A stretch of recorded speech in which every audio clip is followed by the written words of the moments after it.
What's good, y'all? We back, baby. I know it's been a minute. I've been busy, but I'm back. Come on, man. Don't. I know y'all like, yo, Ron, where you been at, brother? Yeah. You know how it is, man. Things happen, man. But we back, baby, and we got another good one for you. I'm joined by a special guest today, and I'm really excited for him because y'all gonna see the talent and all that. If it's official tissue. If y'all stay with us, he's going to be on the first show, the NBA wrap-up. We're going to talk NBA. He knows his stuff. Believe me, I already chopped it up with the brother. He knows his NBA basketball and as well as other sports. But then, if you guys stay tuned and switch over to the front stoop around 7 p.m. or so, maybe 7:15, depending on where it starts, and check out the wrap-up. I'm going to have this brother on, and we're going to get into his love of hip-hop, how he got started, his talent. Y'all gonna hear a couple tracks from him. And let me tell you something. I have not steered y'all wrong yet. When I tell you the dude's fire, he's fire. So if y'all like hip-hop and y'all ready to rock with us, please tune in to the wrap-up on the Front Stoop channel at between 7 and 7:15 and check out that show as well. But without further ado, let me get my man up here right now so we can start talking about this NBA stuff. Let me welcome to the stage Mr. Big Stet in the building. What's good, my brother? How you doing? Let me give you a little, you know what I mean? Yeah. What it do, man? North Carolina in the building. Yes, sir. Big Stet is in the building, man. What's good, my brother? Blessed, man. Yeah, man. So listen, man, we got a lot of stuff to talk about. There's NBA is always crazy. There's always something going on. So, I'm definitely excited to chop it up. And it's been a minute for me. Like the past couple of weeks, I haven't been able to get the show on the road because we've been busy with other stuff, but we back. So let me just give a quick shout out to those in the chat. I know y'all start coming in slowly. I mean, there wasn't a lot of promo for this, so y'all gonna catch it when you catch it, but shout out to Monarch Smart TV in the building. Mega NYK, what's good, Comega? Appreciate you, my brother. And those who start coming in after, y'all know the love is there. But yeah, brother, listen, man, there's been a lot going on already so far with the NBA. We're starting to ramp down. I think there's maybe 17 or 18 games left before we get into playoff time. Like this season it's flying, brother. It's crazy, man. It's like after the Super Bowl, and All-Star Weekend, as men, we like, oh man, it's coming to an end, except for, we got a lot of baseball lovers, and I'm definitely a Yankees fan. So, baseball in, but basketball and football, it's like everything, Mm-hmm. Yes, sir. So, to kick it off, man, I'm gonna just get this out of the way. Because that's that on this side of the town, this is our guy, man. And even though he's not with us anymore, we still got love for the brother, man. So I think I typed that wrong, but man, RJ Barrett, you know what I mean? Like the Barrett family has been going through a lot lately. Unfortunately, they suffered a terrible loss. RJ Barrett's younger brother passed away, and so the family is dealing with that. And I don't know. Let me see if it lists. Let me just see here. Apologize. Let me see. Does it say?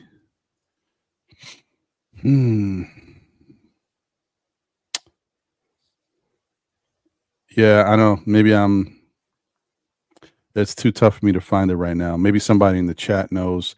Yeah, it's his younger brother, and I just don't know exactly how old he was, but I do know he was his younger brother. And RJ Barrett is not that old to begin with, so RJ is Right. around 23. Yeah, but that's a very unfortunate situation. Don't know what the cause of death was, but nevertheless, that's sad for any family to have to go through the loss of a child like that. So, condolences to RJ and the family, man. And definitely, man. And I've been around RJ before. Not too much time, but when me and Zion, right before Zion went to Duke, me and him were real close. I was going down to Spartanburg almost every weekend to see him play, and we got real close, man. Developed a real good relationship, and I just always saw RJ Barrett as a good person, quiet, you know what I'm saying, to himself. So I know they definitely going through it. Much love and prayers sent out to his family. Yeah, man. That's yeah, it's unbelievable, man. With so many things happening in the world, man. That's one thing that always hits home. So, you know, definitely once again, prayers go out to him and his family. And just hope This hope this this article I'm reading says he was in the 7th grade. oh my God. Wow, he Jesus, was even man. younger than I thought. Oh my God, man. That's crazy. Yeah, Wow. man. I mean, to lose anybody in this day and time, but to lose a child, somebody who hadn't even experienced life yet, is definitely a devastating thing to happen. Yeah, So yeah, that blessings to him and his family, man. May God continue to bless them through their trials and tribulations. definitely. Shout out to RJ Barrett and his family, man. Um, so to change the course of the conversation, getting back to this NBA thing, there's a lot of different things happening right now. One of the most ridiculous things that I think is happening. Oh man, I don't. You can't even make this stuff up after all this time. I mean, the old heads know. Listen, the younger people, they might have a little bit of an idea, but if you weren't around, you don't hear this conversation come up at all. Y'all don't know how devastating this is for this individual. But apparently Isaiah Thomas wants a public apology from Michael Jordan. Yeah, that's right. You heard me right. That I can't believe it myself. He apparently wants a public apology from Michael Jordan after all this time. You know what I mean? You can't make this stuff up. Like there's got to be his peers must be laughing at him like, "Yo, what are we doing, bro? Come on, man." I mean, I had the pleasure of working with Michael Jordan's college roommate and best friend, Adolph R. Shiver. And if you know Adolph, you know Mike. Getting an apology out of one of those prestigious grown men, I mean, you might as well try to individually take one piece of sand and build a house with it. Okay. All right. So look, shout out to Monarch Smart TV. This is a good question. You know what I mean? This is a really good question. And you're not alone because I'm sure there's a lot of people actually who don't know. So way back when, right? When Michael Jordan first came into the league, um, there was already like a pecking order of superstar talent, right? So you had the Larry Birds, you had the Magic Johnsons, you had the Isaiah Thomases. Who else? I mean, I can't go down the list, but there was already a pecking order of really good, A basketball ton of talent, players. yeah. Yeah, a ton of talent, right? So when Michael Jordan came into the league, he was one of those let's say he was cocky, right? Let's say he was. I mean, you see, we're talking about Michael Jordan here, but remember, this is Michael Jordan first coming to the league before he's really done anything for us to say this is Michael Jordan. Even though he believed Right. in himself and he knew who he was, the other guys is like, who is this young kid thinking he gonna come in and take over? This is our league. We run in this league. You got to fall in line. But And Jordan wasn't that tight. Oh, go ahead. And remember, the only person at that point in time when Jordan came into the league, the only person that could stop Michael Jordan from scoring over 23 points was Dean Smith. Remember, you remember when Mike got to close to 22, 23 points, Dean pull him out the game? Yeah, that's facts. Don't forget. Yeah, so I mean, he already, like, I personally didn't know how Michael Jordan is kind of weird. You know who I compare Michael Jordan to, but not really. But if you understand just college basketball and how it worked, you play as a part of a college team and you flow with the system, right? Mm-hmm. You know, you can do more, but you do what's asked of you with your legendary coach. And he was behind the legendary coach. And so I'm comparing him to someone else who was also behind a legendary coach at Duke in Mike Krzyzewski, and his name is Grant Hill.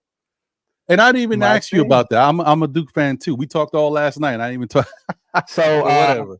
So I had the pleasure of meeting Coach K. It's been about 3 or 4 years ago. It was a Sirius XM event they had, and I got tickets for it through my lady, and we went. And I'm not a fanboy, you know. No matter how much I love whoever it is, I'm not a fanboy. So I had a question boiling in my soul to ask Coach K as soon as I saw him. So I got him in the room by himself.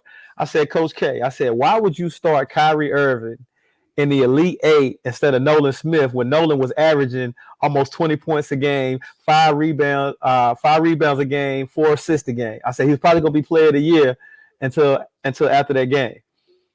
Coach K looked at me, I mean, with the calmest, coolest face, and he said, that's effing Kyrie Irving, and he walked away. That's it. Yeah. That's it. Yeah. He didn't say nothing else. He didn't even look back. I don't even know what happened after that. I was just in a state of awe, like, oh man, wow. That says it all. I mean, I get it. I get it. Coach is real. So let me see here. Is this it? Yeah, this is it. Man, yeah, they're making it difficult. Can I just get the names? Imagine if Grant Hill would have never got hurt. Right. Exactly. That's what I'm saying. But go ahead. Does he take 1 or 2 rings from Jordan? Well, I mean, maybe we'll see. And I mean, we would have saw because you got to. You need some help to get that happening. But yeah, he might have taken 1 or 2. Maybe. Who knows? Who knows? So here's the thing. Here's the thing, Monarch, and to those out there who maybe don't know why Isaiah Thomas is extremely mad. First off, you guys know Isaiah Thomas won 2 rings, right? He's one of the best players to ever play the game. He's one of the top. He's in the top 75, but more importantly, he's a top 50 player, right? But so when Jordan came into the league, it's not a blackball, but what happened is all of the star players at the time, the Magic Johnsons, the Larry Birds, and all these guys, they kind of not phased them out, but they kind of put Jordan to the side. They didn't include him in everything. They didn't welcome him, and they kind of kept him at bay on the outside looking into their inner circle. And that happened from when he first came into the league until he got to the point where, everybody's like, oh, that's Michael Jordan, right? So what happened is, if you guys remember the original Dream Team, the incredible basketball team, the Olympic team that we had that featured Magic Johnson, Charles Barkley, Karl Malone, John Stockton, Patrick Ewing, David Robinson, Larry Bird, Chris Mullin, Scottie Pippen, and Michael Jordan. If you notice, you didn't hear me say Isaiah Thomas, because apparently Michael Jordan is the reason why Isaiah Thomas was not added to that team. Another thing is, if you guys remember, one of the teams that Jordan had to get through before they started winning the rings was the Pistons. The Pistons were the team that knocked them out initially, right? And so when Jordan's team, the Bulls, got to the point where they were good enough to knock them out, they beat they beat Detroit, and Detroit walked off the court, didn't shake no hands or nothing. Michael Jordan never forgot that, and because of that, they say it's all Jordan who left him off of the dream team, and that was Isaiah's chance to be on that remarkable team, and he never got that back, and he never got over it. So because of that, they've always had beef. Yeah, and two, we got to remember, it wasn't just no Michael Jordan. Who was it? I think not. Clyde Drexler said that he didn't like Isaiah Thomas. He said that a million times, and he was a factor in it too from not having him on that team. It was a lot of people. It wasn't just Mike. Yeah. I mean, listen, but just think about that. Y'all know the original Dream Team was 1992. We are in 2024, and Isaiah Thomas wants a public apology. Some things cut deep, man. Let me tell you. He wants something that nobody else has gotten out of Michael Jordan ever. Michael Jordan don't even apologize to his own teammates that he won rings with. Exactly. Come on. Yeah, he wilding for that one. You know who else wants an apology? Scottie Pippen. He ain't never getting no apology from from Michael Jordan. Scotty's got to be waiting forever. Scottie won a lot of Jordan apologies, and not just from Michael either. Right. Yeah, that's sweet. I hear you. Shout out to Cody in the building. Appreciate you. Kerry Cox is here. Daniel Berry Sports is in the building. Salute to y'all, man. Yeah, man. Tyler Wade, I see you. What's good? Okay, that's your cuz. All right. Yeah, that's my cousin. Yeah. All right. Salute to you. Yeah, man. So I mean, that's the thing. Isaiah, I'm sorry, my brother. You're a fantastic player. I didn't like all your decisions. Sometimes, you make some wild choices. You did some wild stuff when you was with the Knicks too. So, and you asking for a wild request if you think Jordan's going to give you an apology. I think even Charles Barkley or somebody, one of these guys, I think it was Barkley who said, "Yo, he's tripping." Even think about it. And Charles is like best friends with Michael. I think it was Charles who said it. It might not have been him, but whatever. This is wild. Shout out to OG Jones in the building as well. Appreciate you. So.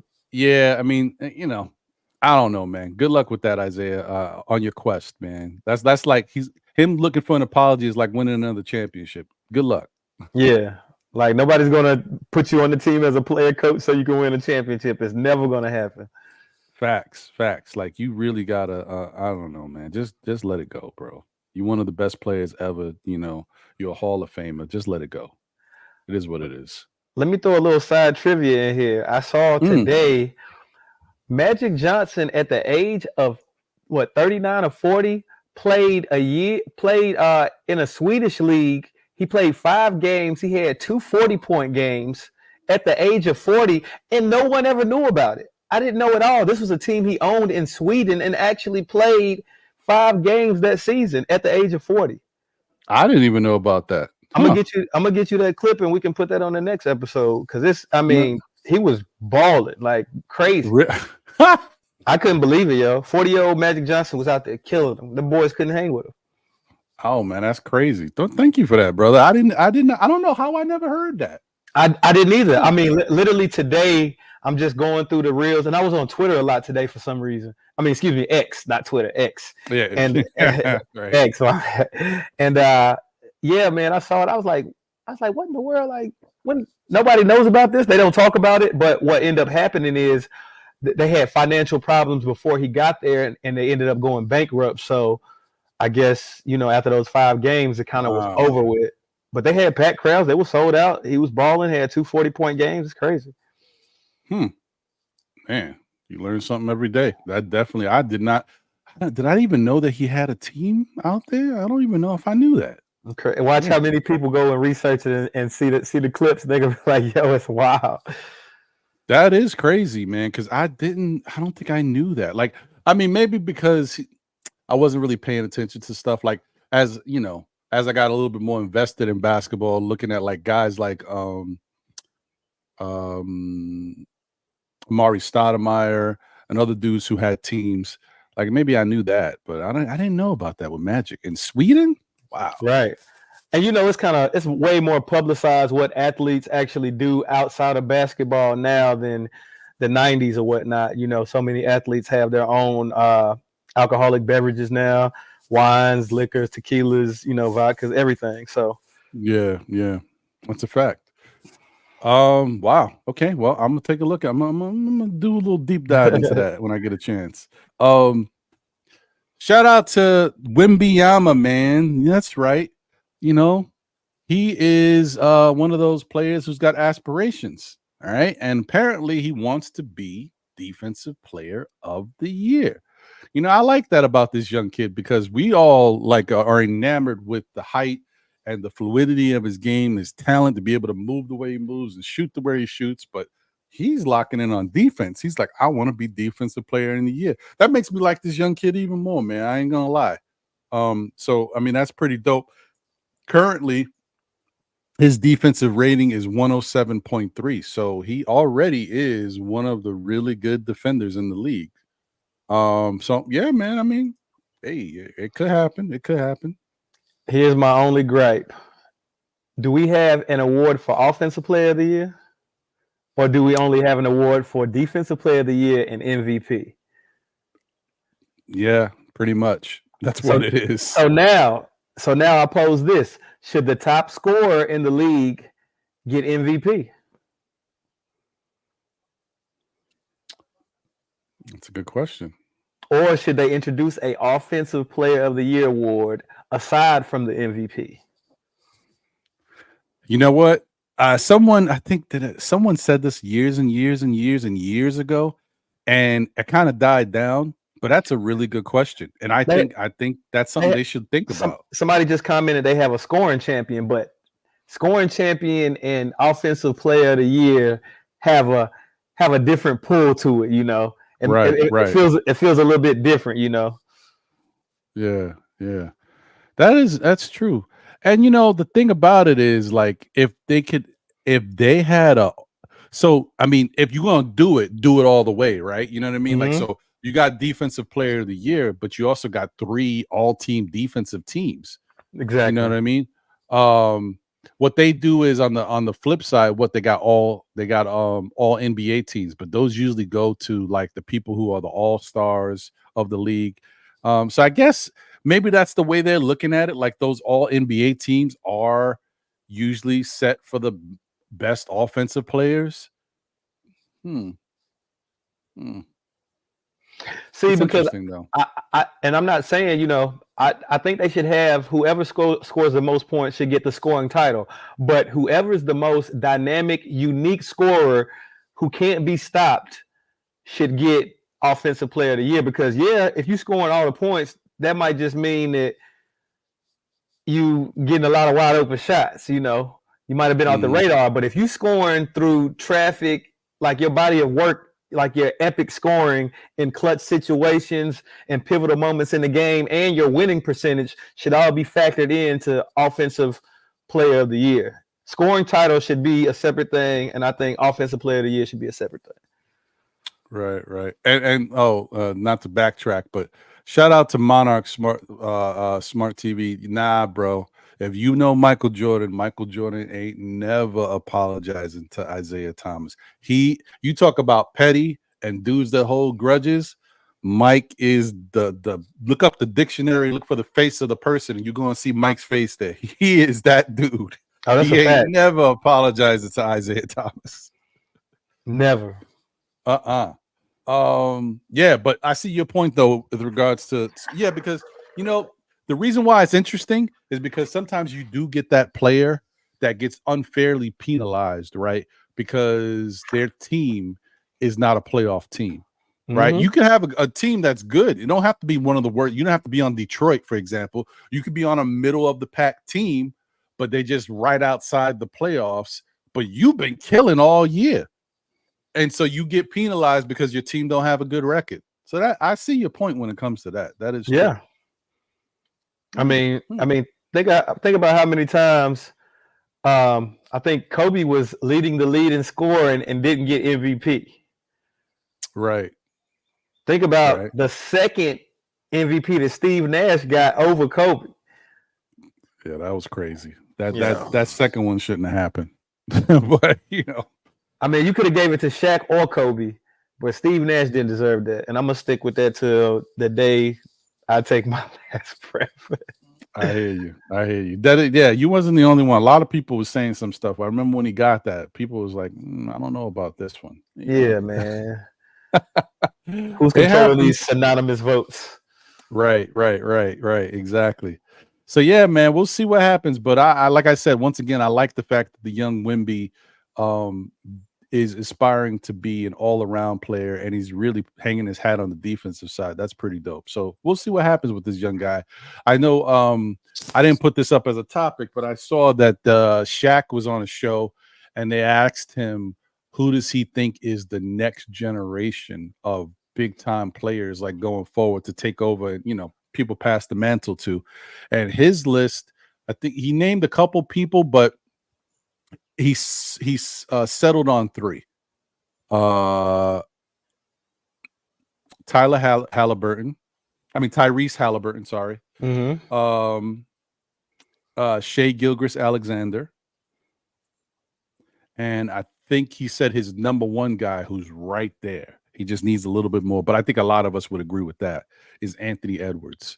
Because Anthony Edwards is a baller, man. He looks like he's definitely right there, ready to take that next step, but it's just something missing. It's not quite there yet. But yeah. Anthony Edwards, little Michael Jordan, little Kobe-esque, honestly, man, if you look at his game and think about, he got a little bit of Brandon Roy in him too, man. He's a lot more athletic than Brandon Roy, but Brandon Roy was super athletic when he got into the league too. Got a lot of dunk highlights, but the smoothness with Anthony Edwards' game hasn't even reached the level of smoothness that it's gonna get. This brother's still young. He ain't even 23 years old yet. It's crazy, brother. You ain't lying. Imagine when he turned 27 and that grown man strength really start to set in. He really start to elevate and feel so free. I mean, he's shooting like he the only one in the gym right now, but I mean, the sky's the limit. And I saw a podcast earlier with Paul George talking about Hardy from the Rockets, the Houston Rockets. He said that guy's going to be a star. He said he's going to be a lockdown defender because he challenges the superstars on other teams, and he's only a rookie. He said he challenged him and Kawhi. I think they played last week, and he said that was the only guy on that team that was challenging both of them offensively and defensively. So I think the NBA will be very interesting. I think in the next 5 years, obviously Wemby, but I think Zion will make his run for MVP 2028. You hear it live. Whoa. Wow. NBA MVP 2028, Zion Williamson. And I believe that he will lose about 20 to 30 more pounds and become the most elite scorer that we have in the league. I mean, listen, if he does that, I'm with you that it'll definitely show, because we know that he's got talent. We know he's got the skills. It's just can he keep himself in the best possible shape to kind of execute and stay healthy. Yeah. They set him up, man. You got to think about it. This man coming from Spartanburg, South Carolina, where the food is good every day. I mean, every single day. I lived in South Carolina for 4 years. It's somewhere to eat good every day. He leaves from Spartanburg, immediately goes to New Orleans, where the food is even better. I mean, you got to realize, like when you go to college, you put on the freshman 15. When you a 6'5", 245, 255 pound monster, your freshman 15 can be a freshman 45 because your body can actually handle that much weight. So, for people to not think that he was going to gain that weight and then he got hurt, I mean, he blew up. That Mountain Dew commercial he did when he first got hurt, he was close to 300 pounds. Yeah, that's crazy, man. That is crazy. With a 38-inch vertical, 300 pounds with a 38-inch vertical. That's wild. That's wild. To be able to jump like that with all, carrying all that weight. I mean, this dude, his vert is crazy. It is. Yeah. No, man, listen. You ain't lying on that. I mean, like I said, no one's questioning his talent and his ability. Is just can he keep himself in shape enough to be able to be out there and stay healthy. That's the biggest thing with him. Because I will say the one thing about him is I feel like the last time I saw him, he played when the Knicks played him.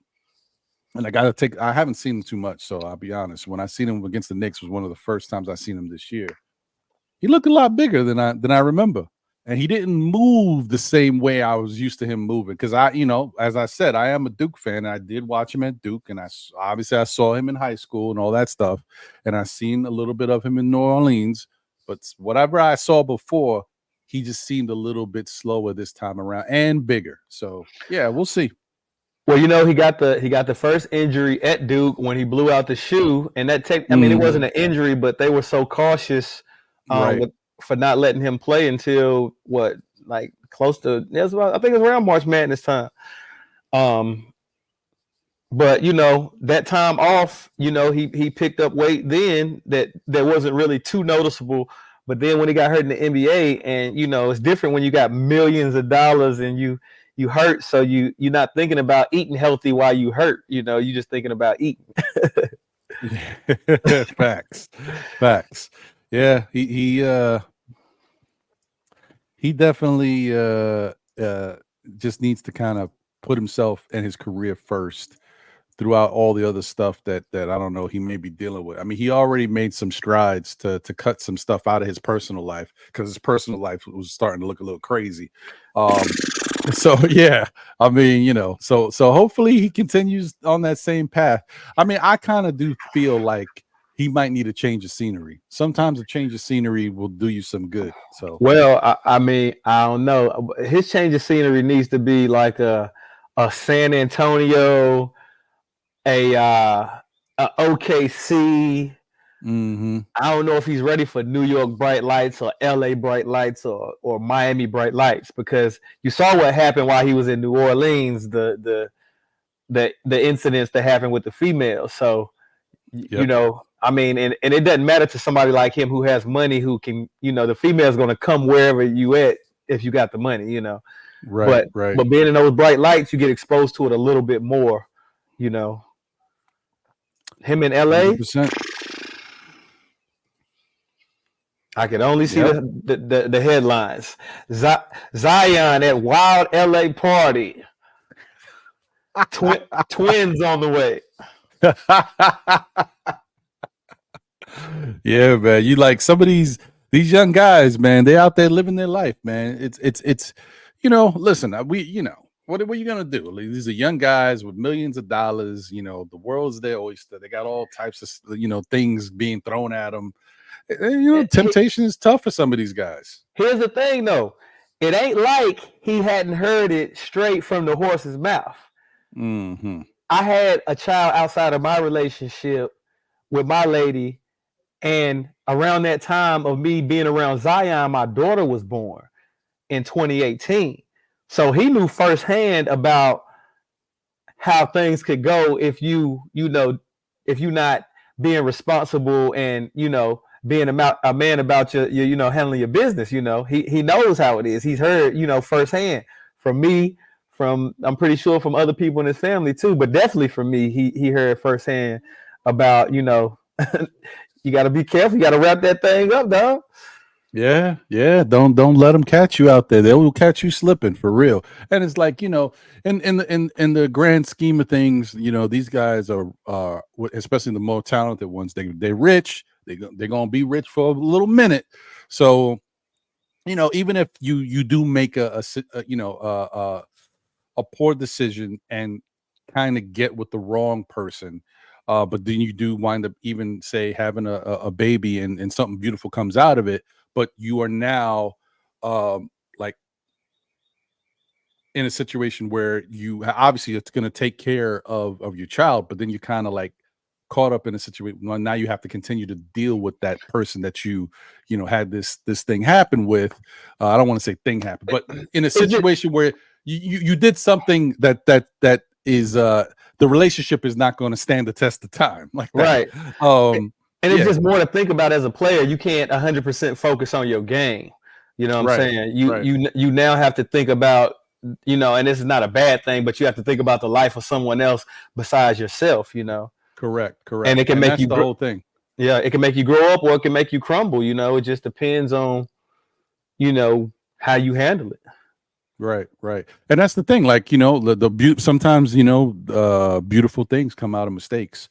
But, you know, you just got to deal with it. But you would prefer if these young players did listen to people around them that have experience with this type of stuff, or would listen to their OGs. The OGs, I mean, come on, man. When Antoine Walker, for example, told everybody, listen, I made $100+ million and I lost all of it. That's a story I gotta listen to. If I'm a big 100 million one day and I'm that type of player, oh wait, you had 100 million, you lost it. Yeah. Let me know what you did. I'm gonna listen. I'm not gonna do it. But, and he lost it when things were cheap. Right. So you know he was wilding. Now I can only imagine some of his nights. He done seen some nights. He done seen some, but here's the thing though. As talented as these guys are, talent for one, let me go ahead and say this and get this out here. A lot of people gonna hate me, and I can feel the comments about to come down on me. Talent does not breed common sense.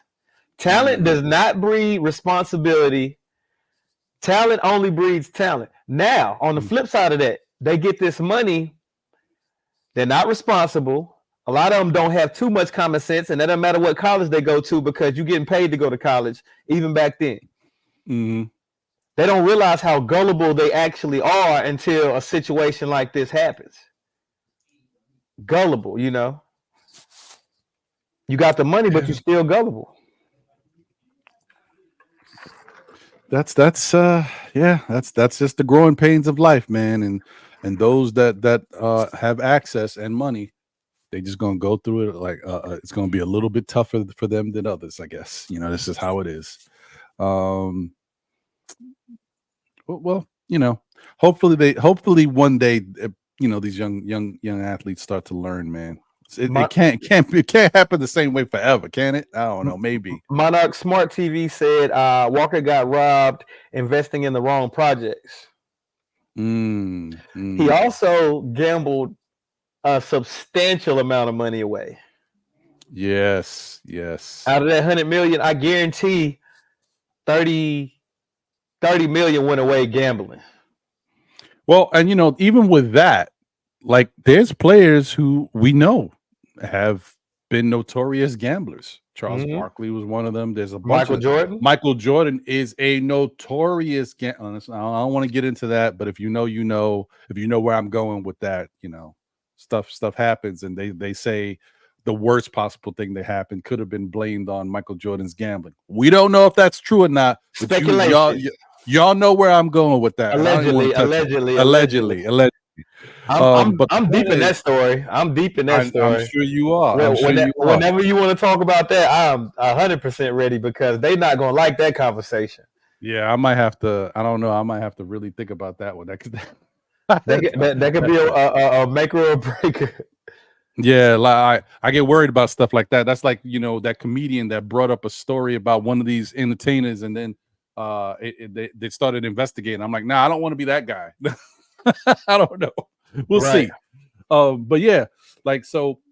But even with that, like even though Michael Jordan was a notorious gambler, he ain't broke because he didn't gamble all his money. Like, you know, he was smart enough. He knew what he had. He rocked with what he did. But you know, and we talking big money, but he still got big money. You just got to do things in some level of moderation. I'm not saying he was very fortunate to be at that point where he can do that, but like you still got to do it in some level of moderation so you don't go bankrupt, and you know, put your family in the poorhouse. Facts. Yeah. Let's get on these New York Knicks real quick. What's up? Hey, come on now. What you know about these Knicks? What you know about these Knicks? Real quick. Yeah. Well, listen, I will say this. If anybody is following, you know what's happening. Currently, you know, the Knicks are starting, you know, to get a little bit healthier. We They just recently got OG Anunoby back. However, he is dealing with a little elbow soreness, but he says he's going to play through it. It's nothing to really worry about. Don't make a big deal about it. He's rocking and rolling, so that's a good sign. But now that they got him back, they're kind of starting to get back into their winning ways. He makes a very big difference. He definitely opens things up and makes things easier for the number one guy in New York, Mr. Jalen Brunson. So yeah, man, things are starting to get back to where they were. We still need some more health because guys are a little banged up, and we're still waiting for Julius Randle to come back as well as Mitchell Robinson. But right now, things are looking good. Jalen Brunson is I'm 6'2", but Jalen Brunson is every guy who is short or who thinks they're short compared to these NBA players. He is their superhero.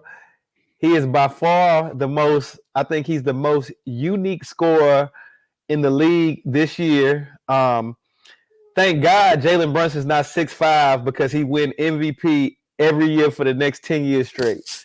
This dude is absolutely phenomenal. 6 40-point games.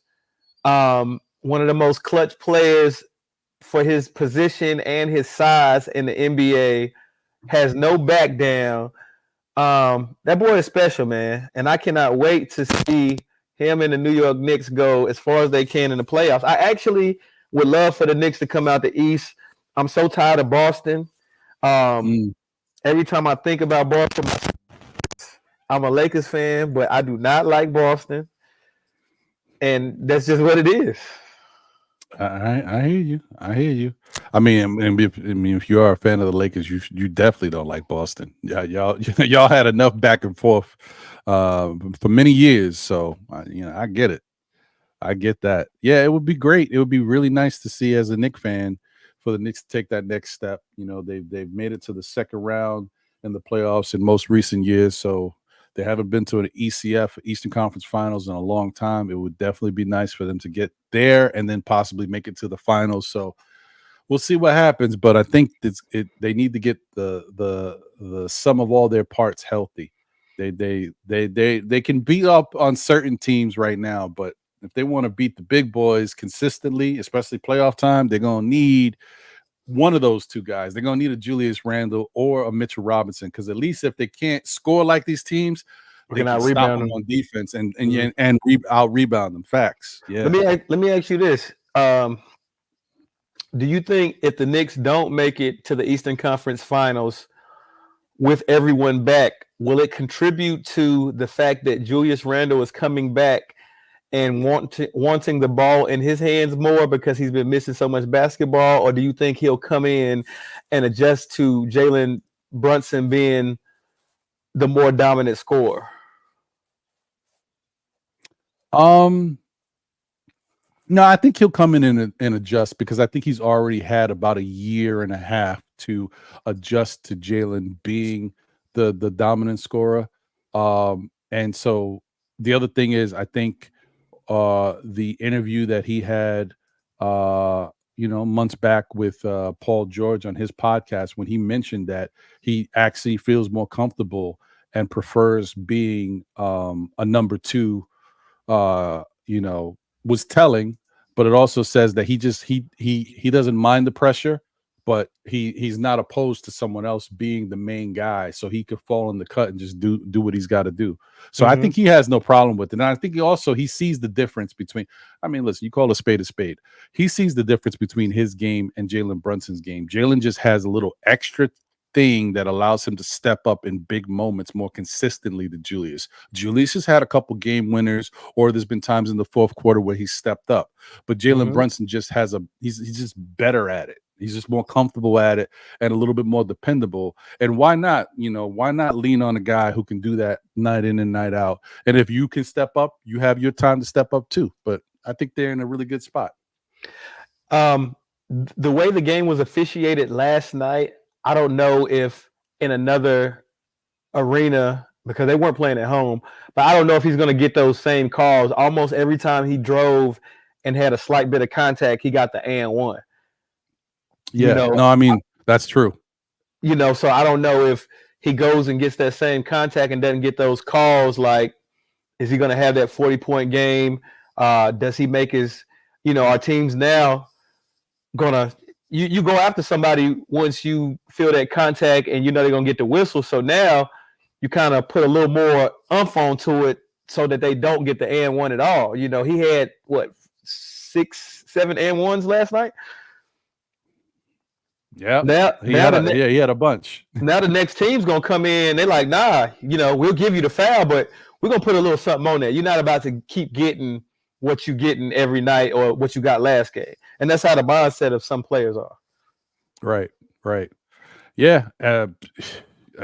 Listen, I mean, it's one of those things where the Knicks have been fighting all year. Jalen Brunson has been fighting to get calls. So the fact that he got all those calls last night, it's true. It might be kind of rare. You can't really depend on getting those same type of calls going forward. You take them when you can get them and take advantage of it. But yeah, it was one of those rare nights last night. I don't know, maybe because there wasn't a lot of star power out there outside of him. Portland didn't have a lot of their guys out there. So maybe that was the reason why he benefited from it. But yeah, he definitely doesn't get a lot of those calls the way he did last night. So and you can see the difference. Definitely see the difference. And going back to Portland, man, DeAndre Ayton is making his case for being one of the top 5 centers in the league. He looking real good right now.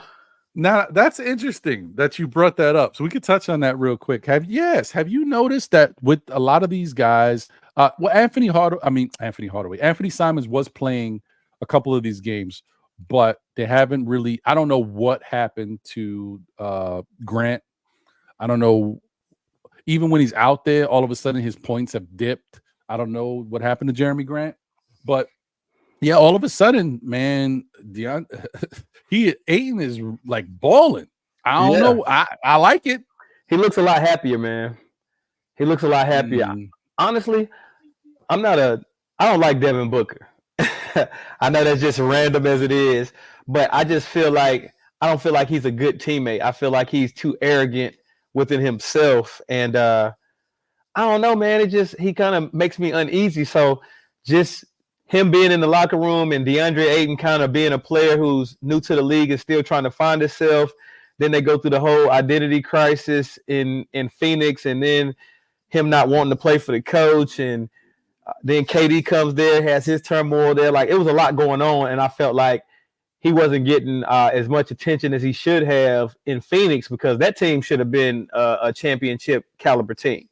And now he goes to Portland, and the man just seems much happier. I agree with that. I mean, now he looks like he's well, at least for the time being, he's looked like he's found his role, and he seems like he feels appreciated there. Like in Phoenix, he was definitely he became an afterthought quick, and maybe because he was a little immature in how he did things, because they were clowning around out there a lot, and so maybe now he's sometimes. Hey, I said this months ago, when it came to Kristaps Porzingis.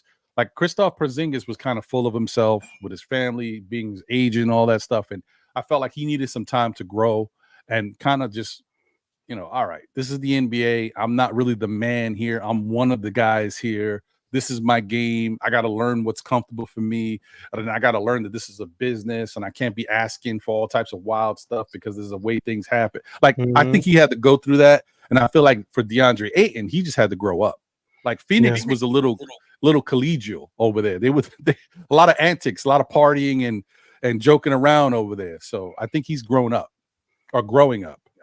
Arizona is definitely a party state. I mean, up and down, anywhere you go in Arizona, they are partying very hard. And shout out to them. Yeah. I definitely think that's what he went through, and so I think he's starting to get it now. We'll see if he can sustain it. But what I've seen the past few games, I mean, it's definitely looked good. And for those who may not know what the past couple games, this is a small sample size, but I mean, as of like March 9th, 30-19, 22-15, 33-19. Last night's game, 30 31 and 14. Like, he's been balling. So yeah, something's going on right now. So hopefully he can keep it going. Since the All-Star break, he's definitely top 5 center, especially with Joel being out and a few other people being out. He definitely jumps into that top 5. Yes, sir. Yes, sir. Yeah, man. So what I want to do is take a quick look at the standings. We got about maybe 18 or 17 games left officially for most teams. Take a look at the NBA standings and see where we're at. Wrap up the show. And once again, guys, if you're just tuning in, we are rocking out here with Big Stet. He is a very talented hip hop artist. We've been chopping it up. He knows his sports as well. But if you want to hear a little bit more and learn about his journey and his hip hop, and also hear some of, and listen, I'm gonna tell y'all again, if y'all tuned in early, if you just tuned in now, you missed it. Very talented, y'all. I ain't gonna steal y'all. Y'all know every time I try to bring people on here, actually every show we keep getting more. The talent level is just getting better and better and better. And this is another one, man. So I ain't gonna steer y'all wrong. Definitely stay tuned and chop it up with us, because after this we're gonna jump over to the front stoop for the wrap up, and we're gonna get into big everything Big Stet, and also hear some music. So stay tuned and keep rocking with us. But that being said, let me pull up the NBA standings so we can take a look at that right now and see what it's looking like as we start to wrap up this season. Oh wow, damn it! Yeah, you could tell we getting close. They just put up the playoff picture thing. Okay, well that's even better. We'll take a look at this. Let's see. Let's share this for everybody, for the folk. Okay. Boom. Let me get this out of here.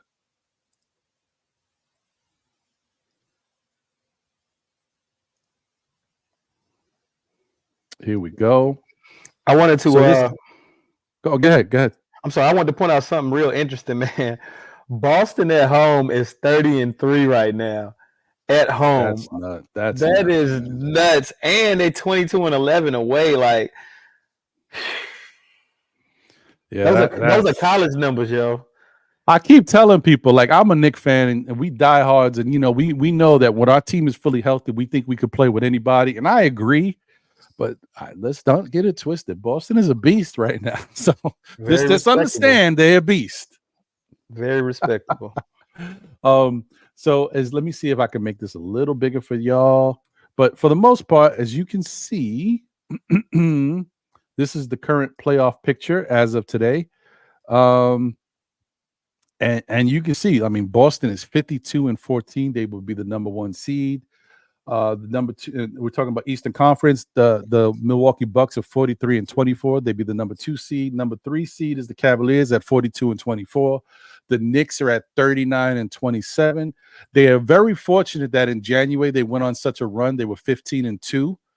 It's a shame though that they got these injuries, because they're still holding on. But honestly, I feel like they could have been a number 3 seed. Or even number 2 had they not gotten hurt, but it is what it is. 5th seed is the Orlando Magic right now at 38-28. Mm-hmm. And the 6th seed is the Indiana Pacers at 37-30. And then you got the play-in teams, which is the 76ers at 36-30 at number 7. The Miami Heat, always there around the play-in. Got to watch them. You know what happens in the playoff starts. The Bulls at number 9 at 32-35, and the Hawks at 29-36 at 10. Ugh. What's your thoughts on the Eastern Conference right now, Stet? I don't think anybody in the playoffs wants to see a clutch DeMar DeRozan in the fourth quarter putting up 20-something points and always having the ball in his hand with the last second. If the game is on the line, I don't think any team wants to see him with the ball, because that man is rocking out crazy in the fourth quarter. Mm-hmm. Obviously, Milwaukee being number 2 is a major threat. Depending on how Joel Embiid comes back, man, we can't, they number 7, but they easily could have been number 1 with Joel. Or number 2 or 3. Nobody wants to see playoff Jimmy.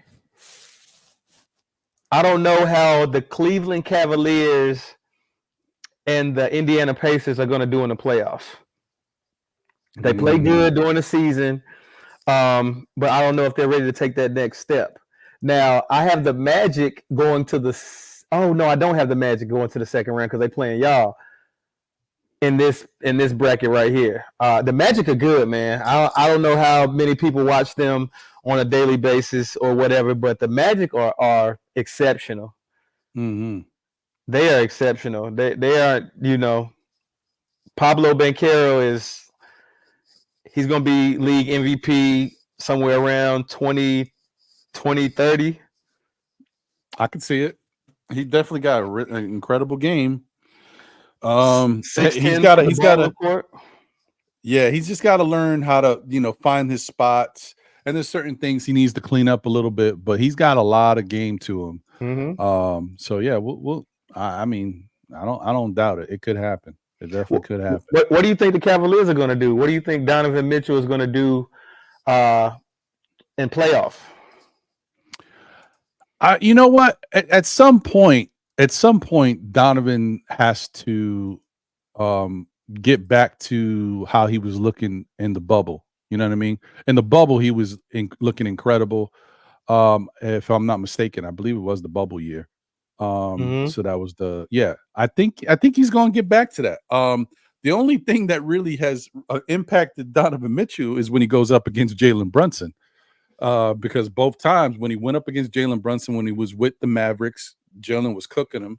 And when he went up against Jalen Brunson when he was on the Knicks currently last year, Jalen was cooking him. So if he kind of stay away from Jalen Brunson, he might be all right. He might be all right, yeah. So I don't know, man. I don't know. Or maybe this is the year that he's like he can hit the switch and really turn it on. And so part of the thing with the Cavaliers is that the supporting cast didn't show up. So if the supporting cast shows up, that helps Donovan. That doesn't allow the defense to key in on him and take him out of the games. So that's going to be huge for them. If the supporting cast don't show up, it'll be the same story. But if they do show up, then it's going to be a tough time for anybody they play because they got a lot of talented guys over there. Definitely. And they play defense. So yeah, they're a good defense. Team. Mobley is killing this year too. Yeah, he's taking a step forward. So definitely. And then on the West Coast side of things, you see, which this is crazy, y'all. Like every year, I'm noticing like there's another team that's coming up out of nowhere, and we're like, wow. The OKC Thunder, man, 46 and 21st in the West right now. The Nuggets are 46 and 20 tied, but they're second because of the tie break. You got the Timberwolves that are 45 and 21. There's a new emerging team. And they're in the third spot. Number 4 is the Clippers, who are definitely a very dangerous team, especially playoff time, 42 and 23. In the 5th spot is the Pelicans. I don't know how I feel about the Pelicans. They're kind of window dressing. Like, I don't know, like, believe it or not. I'm not sure I believe it, but, we'll see. They're 39 and 26. Then you got last year's surprising team, the Sacramento Kings. They're 38 and 27 in the 6th spot. Then you got the 7th seed, which is the Suns, a very disappointing team because, I think it's only been 23 or 24 games that all 3 of their stars have played together. That's a sad state of events. Yep. In the 8th spot, you got the Dallas Mavericks that are 38 and 29. They're another Fugazi team. I say they're Fugazi because last year they fell apart at the end, and I don't know. I don't trust it. Then you got the Lakers at 36 and 31. The Lakers are just, I think with the Lakers, they're just an older team, and they got talent, but it's just, I think the regular season, they are in the same boat like a Miami Heat. The regular season is just a grind. It's a long haul. They're just trying to get it over with so they can get to the playoffs and then turn it on. So I wouldn't be surprised if you watch the Lakers, make some noise. And then you got the Golden State Warriors, who I just think, after how bad they started the season, then they got hot and went on a nice run to get to respectability right now at 34 and 31, but they've started to lose again. I just think that Golden State's time is starting to pass them by. There's too much. If you look at Golden State games, they got pictures of them on the sidelines. They got infighting on the court. Wiggins and the new kid who's been playing shooting guard or whatever. He's been like, they've been jawing like, because he didn't pass him the ball the other day, and Wiggins was screaming at him, "What you talking about?" Like it, and then Steph's mannerisms on the bench, watching how they're playing out there. Clay being Jetson to the bench, not being a starter. They got so much going on over there. It might be just the changing of the guard over there with them. What's your thoughts on the West? Well, let me start with my Lakers. It is, I don't know. I don't see anybody on the Lakers who has that dog in them. Austin Reeves, great player. Only player that has a dog in him is LeBron, and LeBron at 38 years old, 39, he doesn't need to be the one that has a dog in him. It has to be somebody else, and I just don't see it. Right. Not to say that we're not good enough to even make it to the Western Conference Finals. We can make it to the Western Conference Finals, but there's nobody who's going to take that leap this year that's going to make a difference. And I thought Rui would have. When they started putting him in the starting lineup, he was going crazy, but then he has, he's so up and down sometimes with how he plays. Right. So I could see us making it to the, second round of the playoffs. Getting back to the Warriors, man. Yeah, like you said, man, watching the Warriors is like watching an old nostalgic team that's like trying to hold on. Not to say that Clay should retire, but I think that Clay, if he's not going to get traded to a power team to come off the bench and be that veteran presence, he should go ahead and retire. Right. I mean, I watched him the other day. He looked slow, man. He's just looking like he's out there in slow motion. Like, I don't know. It's tough, man. When you I'm telling you, it's wild when you see these guys who have been dominant in the NBA for so many years, and you've watched such success, and then you think about it. You know what hit me the other day? Mind you, this is already taken place so long ago. Like, I witnessed when some of these players you kind of forget, and you're like, damn, like when did this guy stop playing basketball? And the name that popped in my head, and I remember when he stopped, right? But it just hit me because I was like, it happened, and I'm like, you forget about it. Like Chris Bosh, for example. Mm-hmm. When did Chris Bosh stop playing basketball? Like, you just think about these guys that they start to, and that's a guy who actually got like a little retirement thing. Like people, gave him his farewells. But there's other guys that you just, they were good, and they're just not in the league no more. Like, yo, when did this happen? Like, it just happens. Somebody had commented, Anthony Davis is all NBA this season and probably get Player of the Year. I mean, what does that matter on a team of 36 and 31? When you watch him play, you don't, yeah, he gets the blocks, and he's been hooping. He's been balling lately. Like the last month and a half, 2 months, he's been balling. But when you look at him play, you don't get that that's the most dominant player on the court unless he's going against a team with a center that's smaller than him. Not to say he can't score in any fashion. He can shoot threes, mid-range. He has a drive package. He has a back down package, but it still doesn't feel that way when you watch him play basketball. And I'm pretty sure that the guys who are playing against him don't feel like he's the most dominant player on the court. If that was the case, our record would be better than what it was. That's true. That is true. The Suns, I don't know. Kevin Durant is playing great. The only player averaging a 50% shooting rate. I was like, what is it? 50% shooting rate, averaging 25 points or more on that 50% shooting rate, and it's like seven assists or 5 assists and 5 rebounds, something like that. Him and LeBron and a few other, like maybe 2 or 3 other people are the only players that are doing that right now consistently in their age group in the NBA. So there's a lot of promise out of that, just with KD dealing with so many injuries throughout his career and now actually playing solid. The Mavs, like you said, man, I don't think they're going to do too much. Somebody did show, I was looking at a conspiracy theory on TikTok, and it said that the Mavs are going to win the NBA championship 2026. So, it's up in the air. But it's so hard, man. I'm such a big Kyrie fan, Duke. I think I feel like Kyrie is wasting his time in Dallas. I think he should have tried to make that deal in LA work. I feel like he's just getting these 30, 40-point games for no reason. Mm-hmm. I mean, it's weird. I never really liked the acquisition because I'm like, Luka is a ball dominant. You want to call him a combo guard? I mean, he's more than that. But I'm saying, like, I just didn't see like, Kyrie is a point guard, right? And like he's Right. almost like become like a slash combo guard, shooting guard type guy.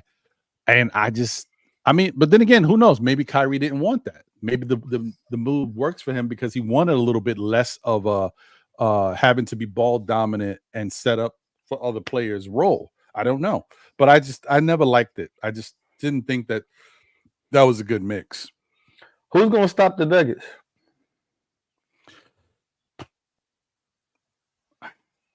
You know what? I don't know, brother. The Thunder too light in the behind to stop them. So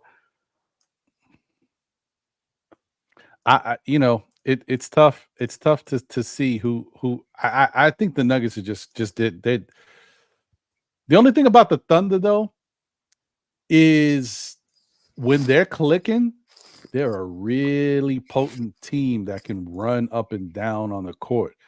And they play good defense. So if they can find somehow to get hot and get a pocket in the playoffs, they might be able to outwork some of these other teams. But you talking about maximum effort, like they're gonna have to be running up and down and really like, doing something different. Like, how the playoff slows down and it becomes a half court game. Mm-hmm. They're gonna have to like blow that up. Like we got to be a full court game. We got to be in transition. We got to do something different. Use this youth and exuberance that we got to our advantage. They need something like that to like shake things up.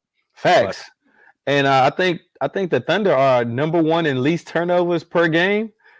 They have the talent. I just don't think that they're big enough in a 7-game series to outlast any of the other teams that they would go against, except for maybe the Kings or the Timberwolves. I don't see them beating the Nuggets in a 7-game series. I don't see them beating the Lakers in a 7-game series. Even without Russell Westbrook, I don't see them beating the Clippers in a 7-game series. Even the Pelicans could probably give the Thunder trouble in a 7-game series. Now, playing them once every month is something different than playing them back-to-back games because the physicality lays in on you. When Zion's backing you down 8 times a game and throwing them bows and moving his big body on you, that tears you down. After that first game, you hurting so bad, and you got to play again in a day. That's why the playoffs is, the playoffs is for the strong, not the weak. Right, 100%. Yeah, man. Listen, this is gonna be interesting. I'm excited because it's right around the corner. It's weird because I'm excited about it, but I'm also a little saddened about it because I'm like, damn, season's almost, things fly, man. Then there ain't gonna be no basketball. I'm like, but it is what it is. I'm just hoping for the best. I'm hoping my Knicks get healthy and can really do a nice showing. I hope they have enough time to get some chemistry going into the playoffs, because that's another thing. To your point that you were saying about Julius Randle, the one thing I worry about with the Knicks is, do they have enough time to get some chemistry going into the playoffs so they can play their best basketball? With all these guys that have been out. So we'll see. But I'm definitely excited. The storylines are starting to develop, and we'll see. In another week or two, things are going to get even more interesting. So I can't wait. And I'm excited for the play-in too, because the play-in is pretty interesting. It's breeding something a little new, a little excitement. So we'll see where it goes. But yeah, man, I just want to thank everybody in the chat. Shout out to my guy D Coolest. I see you, brother. I hope you're doing well. Good to see you as always. Shout out to everybody who jumped on the YouTube, took a little time out their day to come see what was going on. Facts. And shout out to my guy Vaughn Allen. What's going on, Vaughn? Hope you're doing well. And once again, man, I don't know if I said, I did shout out OG Jones before. Yeah. And once again, man, definitely shout out to my guy Big Stet here for joining me and chopping it up with all things NBA, man. Appreciate you, brother. It has been dope to really get it cracking. And I'm really excited for the next show. This one went a little further, as far as time. So we're gonna start it as soon as I can. But I'm definitely, look forward to it in the next few minutes or so, guys. We're gonna be going over to the front stoop and we're gonna get into this hip hop bag on the wrap up. And I will be joined by my guy, Die Hard Knicks, Mr. Eru will be in the building. So stay tuned. Andrew Ward is in the building. Salute to you. Appreciate you. Yeah, man, I think so. I don't see how they wouldn't. They're good enough. They team. Definitely in the playoffs. Think about it like this, Andrew Ward. The Knicks have been playing without three of their starters for how long, right? And then at different times without Jalen Brunson, and they still in the 4th spot. So just think about that. They're a playoff team. So yeah, man. But yeah. Any final words, Big Stet? Man, just just don't give up on your teams. A lot of you bandwagon fans get so frustrated with your team not winning. I'm a Duke fan. I'm a Yankees fan. I'm a Lakers fan. I go for the Pittsburgh Penguins. I know everybody like he all over the place. I'm a Cowboys fan. So I just named 5 franchises who are synonymous with winning but haven't won in a while. Right. Right. So you gotta be patient, man. You gotta believe that that your team will overcome what's going on. So just stay faithful to your team, man. Don't give up on them just because they having a few bad years. So what? Yep. I'm with you on that. Imagine if God gave up on you because you was having a few bad years. Right. Oh, all right. They don't want to hear that in the chat. All right. Facts. Andrew, I think they will definitely make the 8th seed. I don't think they're going to even worry about the 8th seed. I think the Knicks at worst will be the 5th seed and at best can be the 3rd seed. So I'm not even they're not thinking about that. They're not thinking about no play-in. They're trying to get healthy. The Knicks is going to be all right, brother. They're going to be all right. So facts. All right. Well, once again, I appreciate you guys for tuning in. As I said, we're going over to the front stoop. Give us a few minutes. And then, everything will be up on YouTube so that y'all will be able to join into that show. We're going to get into all things hip hop with our guy, Big Stet. And we also going to get into the music because that is where y'all going to see, when y'all start hearing some of these tracks, okay. All right. I see what it is. I see what it is. All right. So thank you guys for tuning in once again. This has been the NBA wrap up on NBK. If you want to continue to support myself and Still Knicks fans, you know how we do. Mondays for the SKF weekly at 9 p.m. on Still Knicks Fans channel. Saturdays at 11:30 for Know the Ledge with yours truly as I talk y'all off the ledge. And then once again, sometime throughout the week, maybe on Thursdays, maybe on Friday for the NBA wrap up, and then the wrap up on the front stoop. Times may vary, but keep supporting the show and keep supporting Big Stet, man. Come on over and show your love and chop it up with us over there. We look forward to having y'all. That's pretty much it. We out. Run that.